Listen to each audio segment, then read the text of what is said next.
Hey everyone, welcome back to the show, to the Hue Seth show. We have a special guest joining us today, Mostafa Shahat.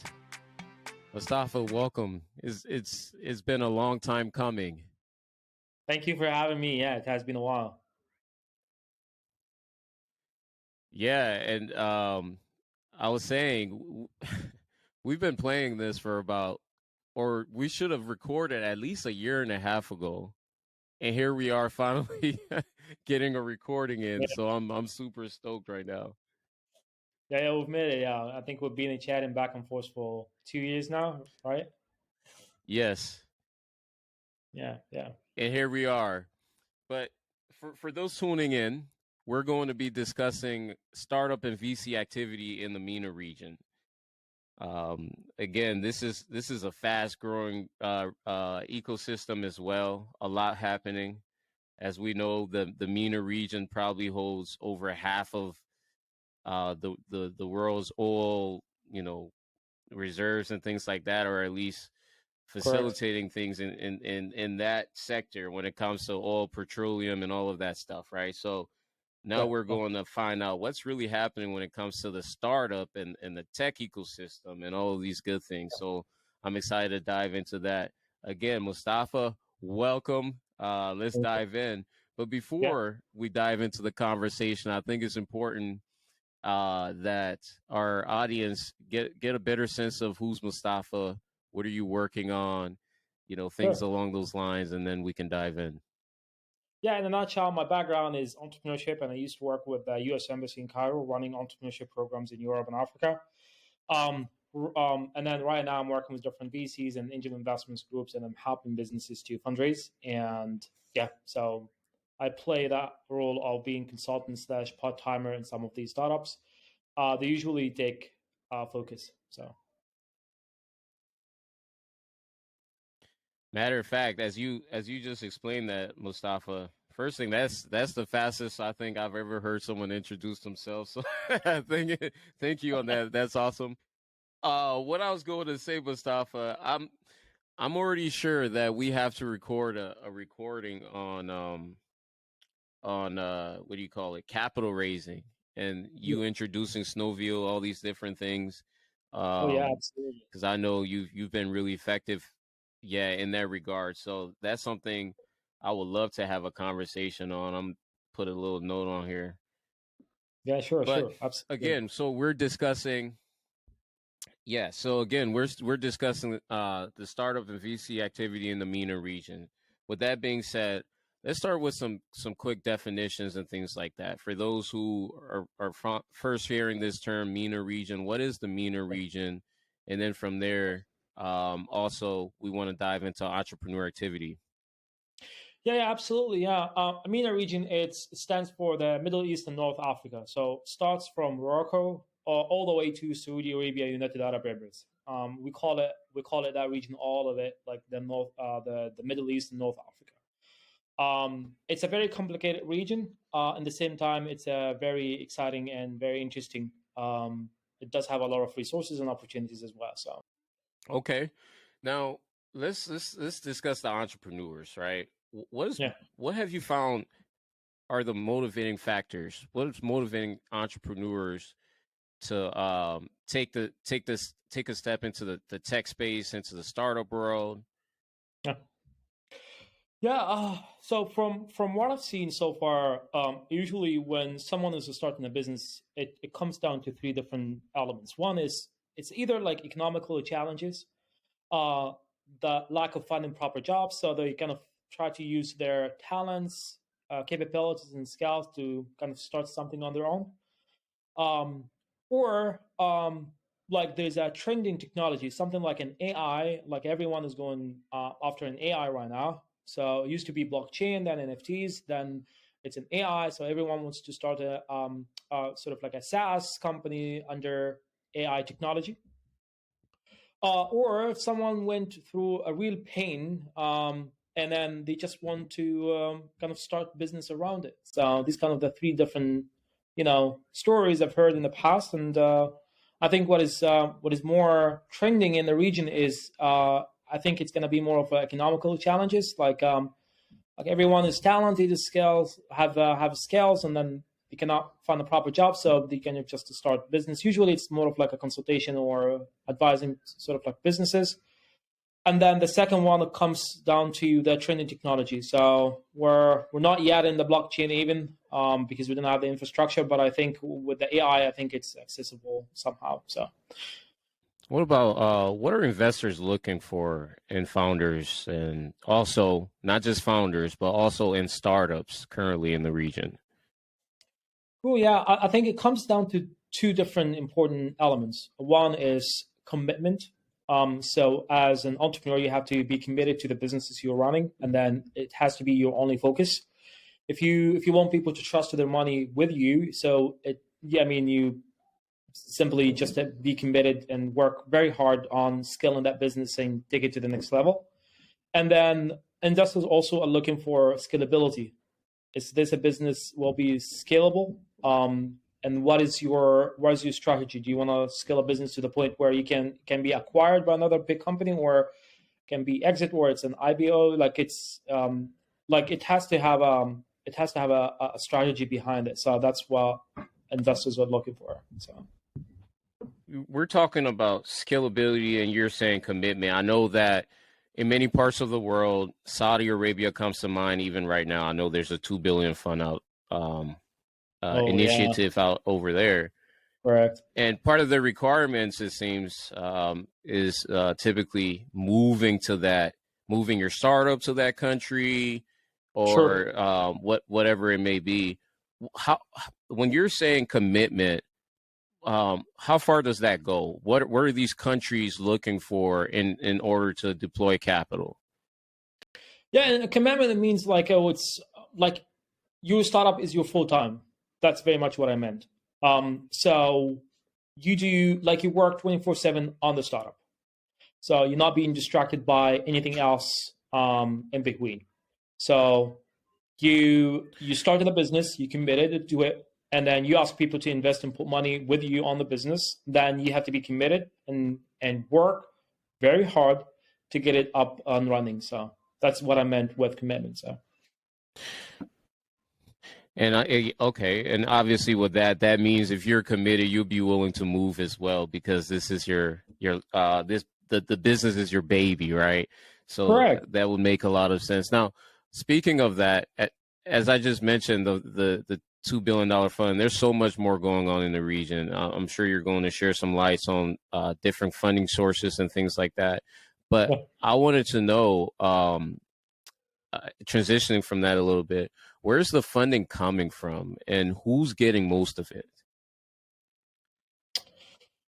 Yeah, interesting. I think the fund is coming from majority of the fund coming from the West. What I mean from the West is North American market as well as European market. They're looking at the region as it's an emerging market, right? So we do have so much an opportunities over here, and then they want to take advantage of it. Um, and I've seen a lot of funds starting, and all the LPs, a majority of the LPs are actually foreigners. And they are willing to invest in the region because they see the potential of it. And yeah, so I feel like that does have an advantage. So really, if you're starting a business and it's tech focused, and you have a little bit of traction, a little bit of money coming into your business, you are eligible to get investments, which is completely different in the West because it's so much competition.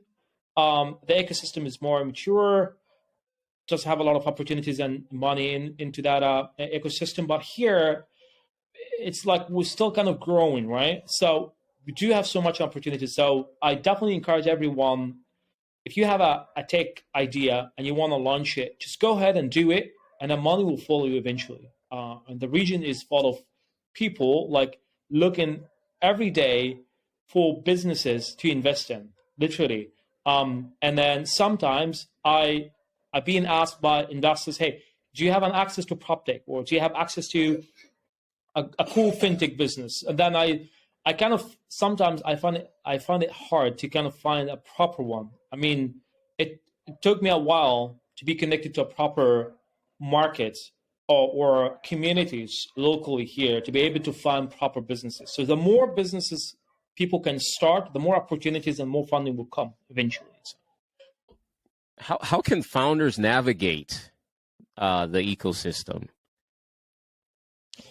yeah, good question. So from my experience, I think the best way is using technology and innovation, which means like I simply go to websites like Crunchbase or PageBook, look at LinkedIn Sales Navigator, kind of search. It took me a while to figure out how to build a flow around that and be able to kind of easy find contacts and who's doing what.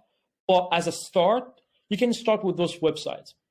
I know PitchBook is a little bit expensive, but Crunchbase is reasonable. So you can look at Crunchbase, you can search about who is investing in what, and if they have invested in the past, what type of companies they invested in, so that you can approach them. And also sometimes they offer and provide the data.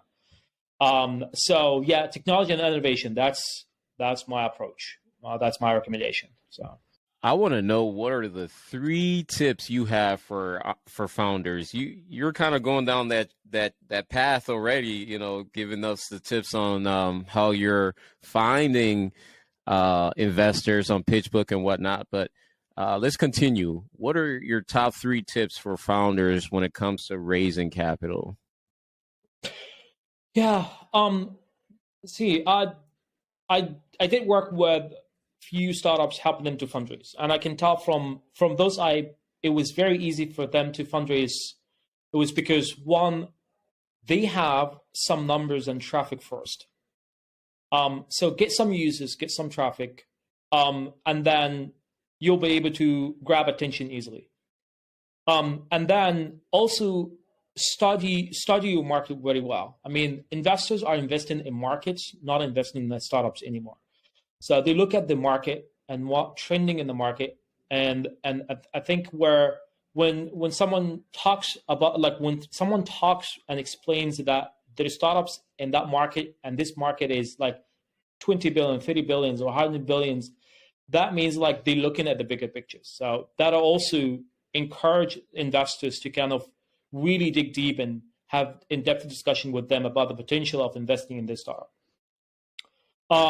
So I think those kind of my recommendation first. So I would say so. So we have. I don't know if I can let you off so easy. I think you shared 2, or am I missing one? So right now I have get users and traffic. Correct. Investors are focused on the The market. markets. We need a third one out of you. It was top 3 tips. I think you shared 2. All right, I can think of. All right, so yeah, 3 tabs. Okay. I'm kind of trying to kind of think of one that is like based on my experience. I just wanted to, on the top of my head, I think will be. I think. I know you're trying to keep some of the sauce. You can't give it all away, but we need something. Yeah, yeah. Okay, cool. I think will be the third one could be for raising capital, is use automation and technology most of the time to you don't have to do this manual anymore. So I know when people say you want to use an automation technology that might turn off the investors, but it's no. It saves you energy and time so that you can invest it back into the business. So use technology and automation most of the time to do the outreach, to schedule campaigns, to share investors updates, build a newsletter for investors so that they can be updated with all the updates and announcement and news on your startups. I think that will be the third one, if that's helpful. Yes, no, it actually is. And like I said, I really believe that if you're willing to give us an opportunity to have another conversation on maybe some nuances of building a relationship with investors, again, navigating these ecosystems, engaging in conversations, just the shebang of raising capital, you know, because I know you have a lot of tools up your sleeves, and Yeah, it tons of would be tools. cool to share some of those with the ecosystem. Now, let's I want to ask you about foreigners. As you just shared, the money's coming from the west and flowing to the east. We see these things happening in Latin America. We see it happening in Africa, just emerging markets that whole. I want to know, how can foreigners support and get involved with the MENA region? Yeah. First of all, I highly recommend if someone has an interest in the MENA region, they have to visit the MENA region. There are a few countries in the North Africa region that I would highly recommend coming in and visit because they have a very strong entrepreneurship ecosystem. I'll start where I'm from, which is going to be Egypt, and then the second one is going to be United Arab Emirates, and the third one is going to be Saudi Arabia. So these are the three countries I would say if someone wants to come to the region and understand the entrepreneurship ecosystem, they need to come to visit the region first to understand to understand the ecosystem first, and then if they're willing to do investments in the region, I think because if it takes time and efforts to do a due diligence individually on each startup you have an interest in. So I highly recommend going after funds or invest along with other VCs or other investors. So that's what I would recommend. So. Man, that's awesome, bro. Again, you share so much value with us, and I see your kid wants to share some insights on the MENA region too, huh? I hear the background. And she Um, wants to kind of play what around. time? So What time is it in Egypt, by the way, right now? it's Oh, midnight she wants already. to play around. Oh, wow, wow, wow, wow. um that's the beauty, as you were saying, you know, using the innovation and the technology that we have to our leverage. Here we are. I'm in Minnesota, you're in Egypt, completely different time difference, but here we are having this conversation and sharing value with the community. So I want to thank you for that, and looking forward to more conversations. But before we get off, um, how can we reach you, and also uh what are some I want to ask you, what was the last book you read, man? I think that's a good one because you're such a sharp dude. What's the last book you read, and how can we reach you? Let's end there. Um, yeah, I think the last book I read, it was The Power of Habits.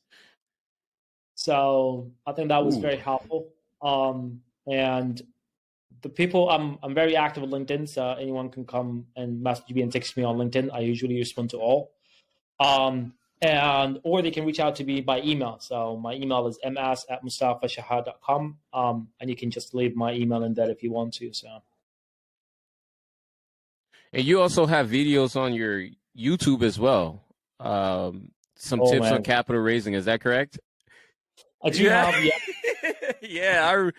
Yeah, I tell I've you. So digested all of those. Yeah. what I so it's very funny when you look at my YouTube channel. It's not big. I'm not a blogger or a YouTuber, but what I did with YouTube was first of all I was doing interviews with some of the entrepreneurs. So I was interviewing entrepreneurs from all over. Each interview was around 20-30 minutes, very much the same as this one.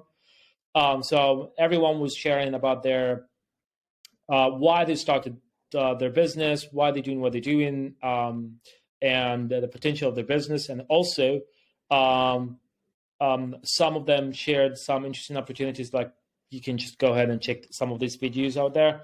And I also was putting some funny videos about me working out because I love working out daily basis. So I love taking care of myself. So I know it's not relevant, but Yes. it's there anyway. If anyone is interested in having a look.